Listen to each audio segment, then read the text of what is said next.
Olá amigos, sejam todos bem-vindos a esse ambiente virtual aqui no YouTube.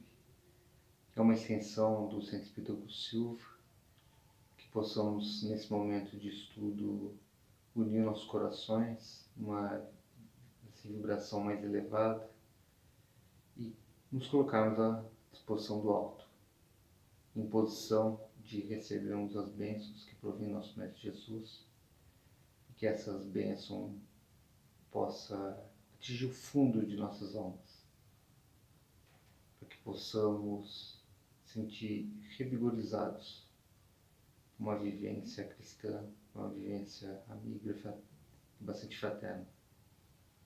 Agradecendo, sobretudo, a Jesus pela oportunidade de nos reunir essa noite, nesse período de estudo. Hoje vamos abordar um tema que se chama Agir com Amor. Vamos relembrar Allan Kardec no livro O que é Espiritismo, que diz que o Espiritismo é uma ciência que trata da natureza, origem e destino dos espíritos, bem como de suas relações com o mundo corporal. A doutrina espírita tem todo esse caráter científico. Se lembrarmos do trabalho do Allan Kardec na codificação, veremos de uma forma muito clara todo o seu conteúdo filosófico na busca do conhecimento pela razão. Indagações como, por exemplo, dos princípios, das causas, e dentro do caráter científico, ele consegue provar. Com isso, o Espiritismo nos esclarece muito o que para muitos era oculto ou era desconhecido, descortinando nossa origem, nossa destinação, assim como conhecimentos que nos fazem entender situações da vida, de como lidar com situações, momentos que a vida nos apresenta, entre tantas outras coisas.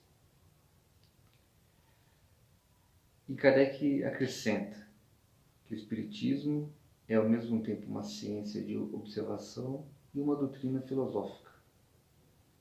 Então ele cita como exemplo, ele diz que como ciência prática, a doutrina consiste em nos explicar, de nos provar as relações que se podem estabelecer com os espíritos. Como filosófica, como filosofia, ele compreende todas as consequências morais que decorrem dessas relações.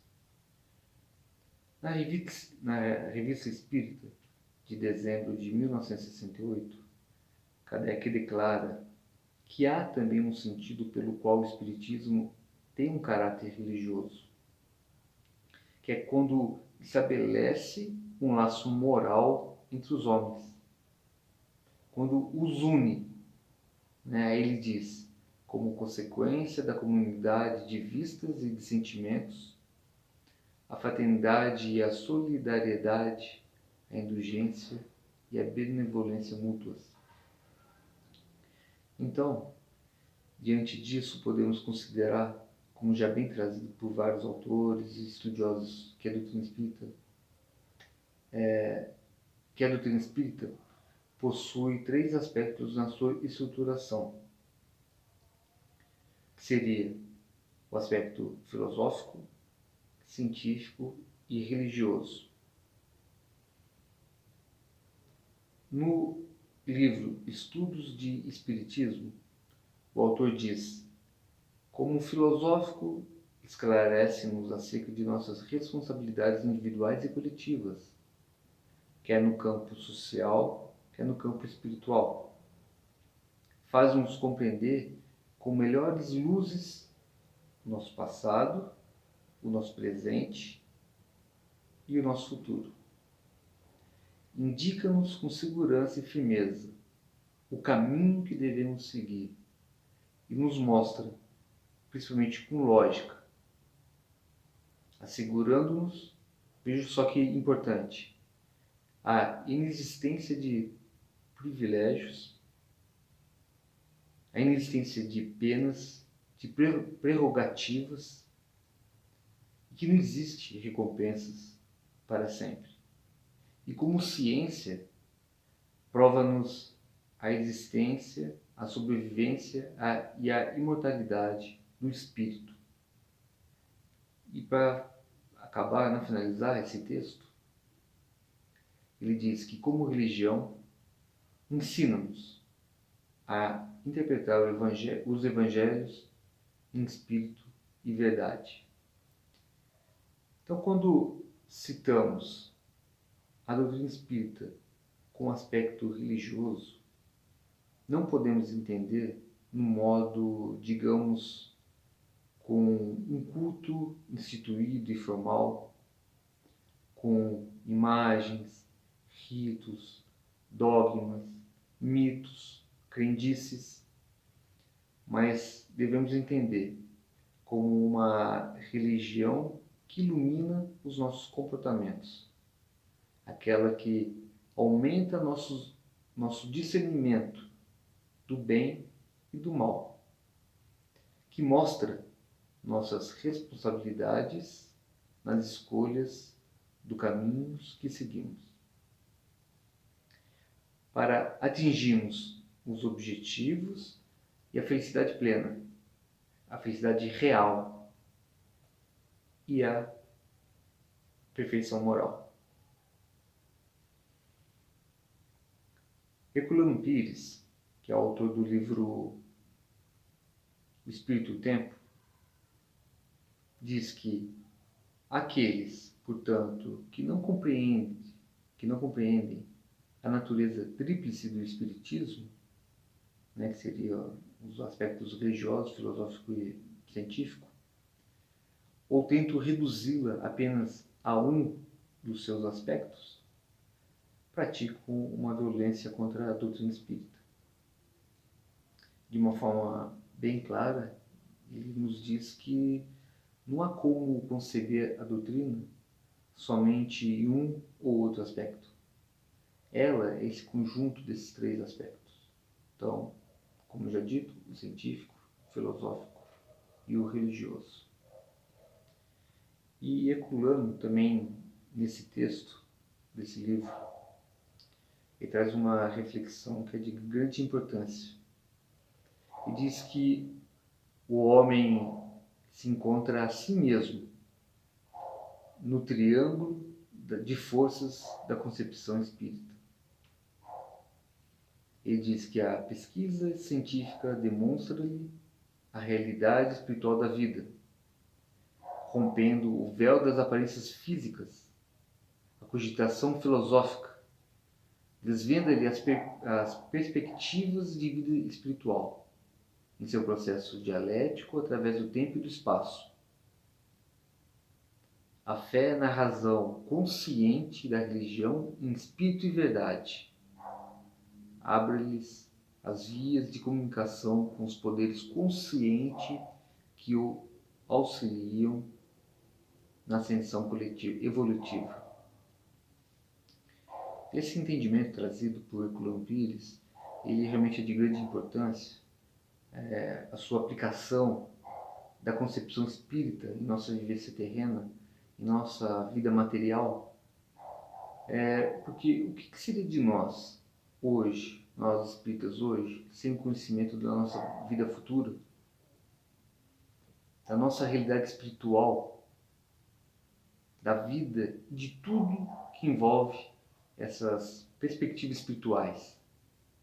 Como que viveríamos hoje achando que a vida não passa além dessa vida física? Como que seria para nós viver sem entender tantas diferenças que há nesse mundo? Teria como entender o que seria justiça divina? Tanto que no livro Vinha de Luz, no capítulo Acima de Nós, Emmanuel, autor espiritual desse livro, cita que dezenas de séculos passaram sobre o planeta Terra, renovando a estruturação de todos os conceitos humanos. Só que essa renovação, ela aconteceu muitas das vezes fora dessa verdade espiritual. Aconteceu de forma meramente material, preso às formas físicas, dentro de um contexto da carne, carnal. Então, com isso, a sociedade mundial, ao longo da história, vem acumulando resultados ruins nessa renovação de estruturação de conceitos. Como citado, continuando esse texto de Emmanuel, no capítulo Acima de Nós, ele diz: a ciência da guerra multiplicou os estados. Entretanto, todos os gabinetes administrativos que lhe traçam os escuros caminhos sucumbem, através do tempo, pelas garras dos monstros que eles próprios criaram. Aí ele continua citando a ciência filosófica, a ciência religiosa, onde ele diz que a ciência religiosa estabeleceu muitos templos veneráveis. Contudo, toda vez que esse santuário se confia ao conforto material desregrado, sobre o pedestal do dogma e do despotismo, eles caem, pouco a pouco, envenenados pelo vírus do separatismo e da perseguição que decretam para os outros. Aí cita finalmente a ciência filosófica. Aí ele diz que a ciência filosófica erige sistemas sobre sistemas. Todavia, quando procura instalar-se no negativismo absoluto perante a divindade do Senhor, sofrem humilhações e reveses, dentro do quais atingem fins integralmente contrários aos que se propunham realizar. Então, nesse pedaço desse texto, Emmanuel vem citar uma ciência tecnológica, dando exemplo da ciência da guerra, que a gente vê que nação alguma sustentará domínio sobre a outra sob o jugo do medo ou sob violência. Elas sucumbem em seus próprios planos. Então, não há violência que domine por todo o tempo. A única autoridade que realmente se faz dominante é a autoridade moral. E para a gente ter uma ideia, a autoridade moral, ela pode ser simplesmente silenciosa. Ele vem falar da ciência religiosa, que não semeará se não estiver alicerçada no Evangelho do Cristo.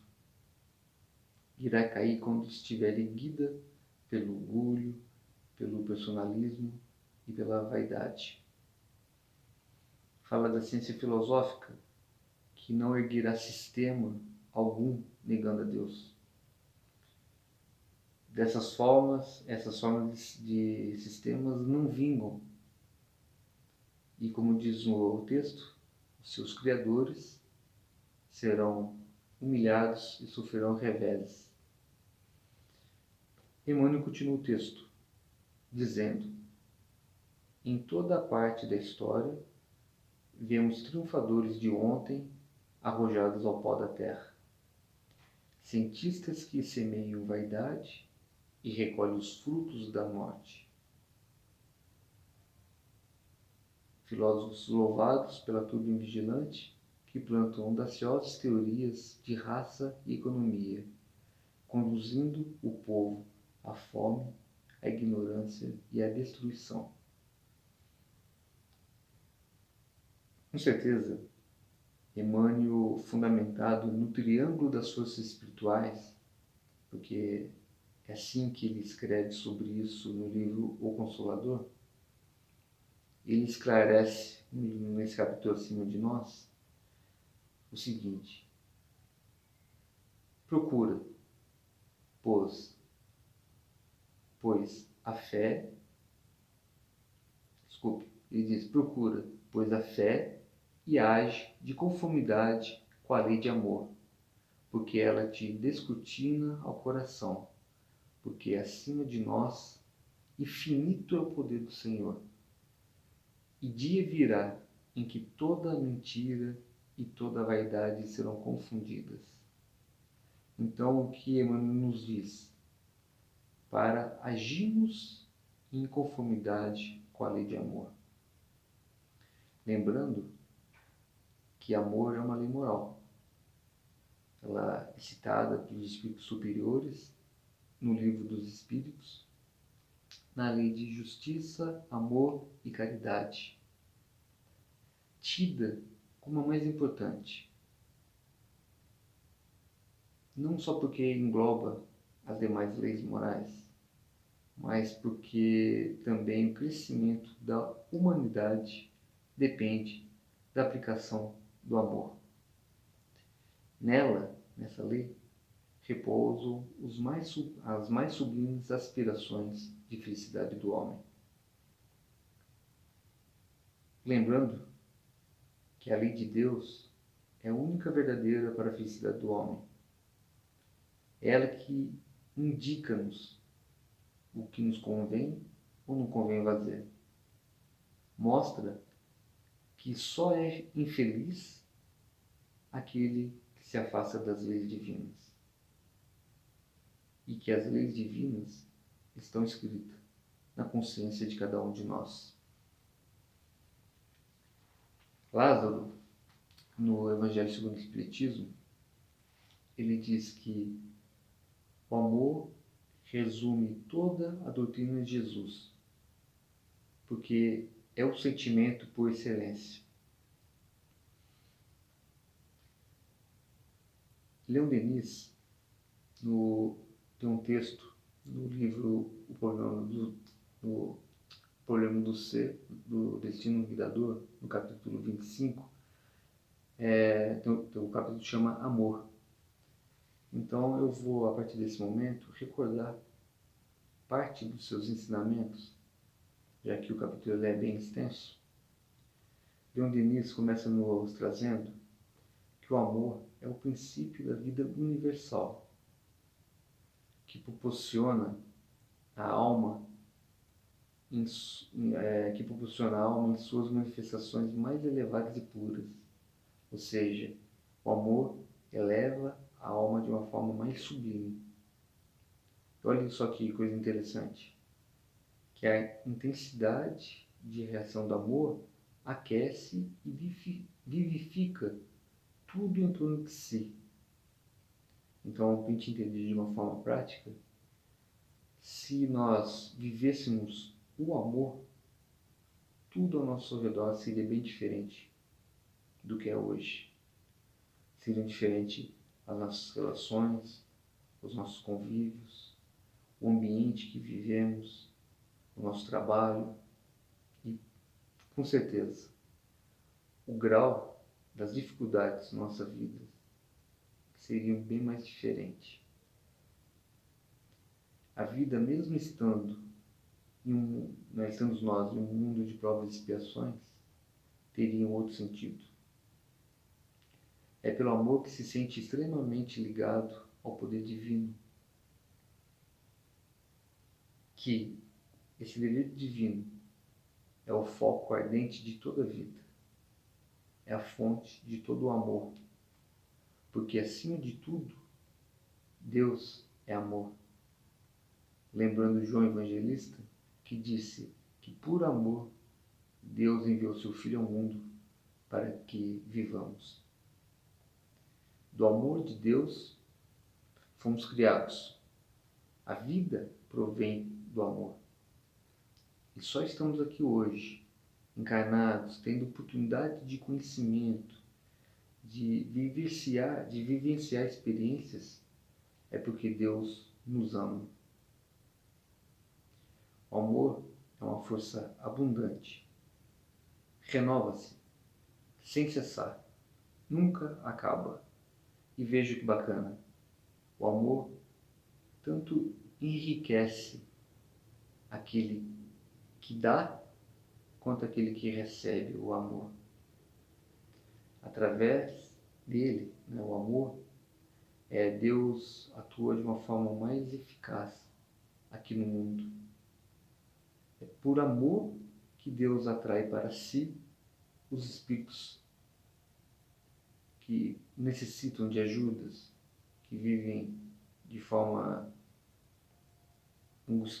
angustiante, aqueles que são hoje presos a paixões, a vida material. O amor que nós conhecemos, seja o amor conjugal, ou seja o amor materno, filial, fraterno, o amor à pátria, o amor da raça, essa forma de amor que nós conhecemos são refrações do amor divino que penetra todos os seres e que faz com que floresça o amor de 1000 formas variadas. Então, de grau em grau, sob a influência do amor, a alma vai se desenvolver e se engrandecer, alargando o ciclo das nossas sensações.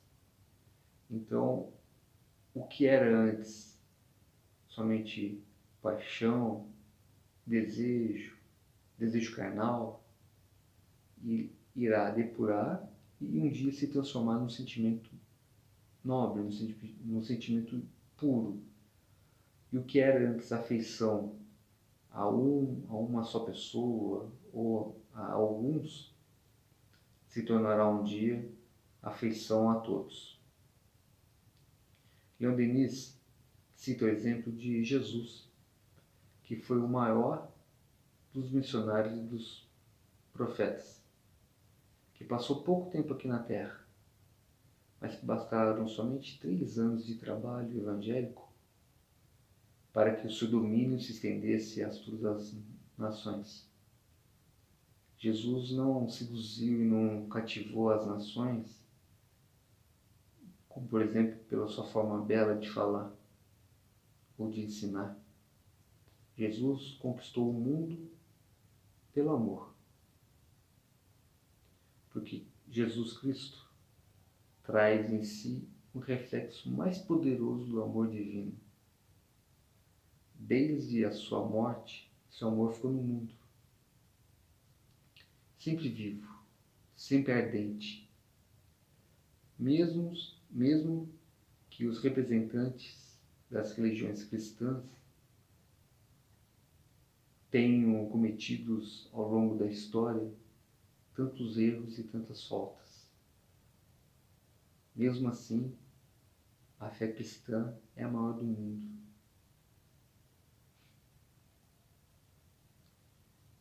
Um outro exemplo que podemos citar, e é um exemplo bem próximo aqui da gente, é o do Chico Xavier.